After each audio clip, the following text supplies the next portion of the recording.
Today we're going to talk a little bit about Navajo rugs or Navajo textiles. Where do Navajo rugs come from, you might ask? Well, they come from the reservation, obviously. Or maybe they come from wherever the weaver happens to be living. But if you've been around Navajo textiles or Navajo rugs very much, you've probably heard terms like, oh, well, that's a 2 Gray Hills, or that's a ganado. This rug on the front of the counter here is actually a 2 Gray Hills. Well, how do we know that? In the early days of Navajo weaving, whenever the weavers started weaving for the tourist consumption, the only place that they had to sell their rugs was at the local trading post. So the traders from a certain area, the trader maybe at Ganado, for example, Lorenzo Hubble, famous trader in Ganado, he is marketing these rugs that are brought into his trading post. And he gets this bright idea, you know what, if my weavers would weave a certain way and use a lot of reds in the color pattern, I could market these rugs better. So he encouraged the weavers around Ganado to weave a certain style of red.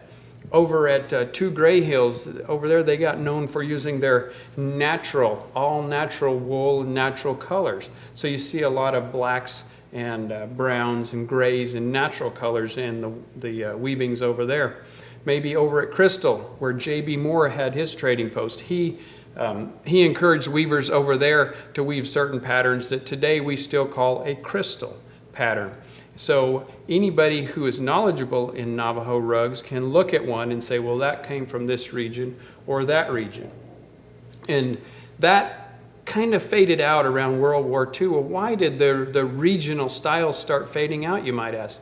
As progress came to the reservation and the weavers were able to travel further distances, they might go to their local trading post and they have this rug, and if they didn't get the deal they wanted there, they'd go on and try the next one and on down the road.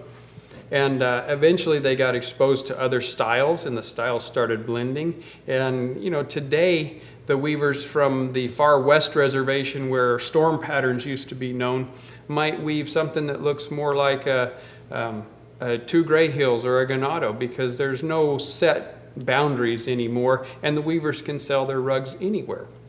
But anyways, on older Navajo textiles, early 1900s through about mid-century, you'll definitely see the regional styles in the rugs.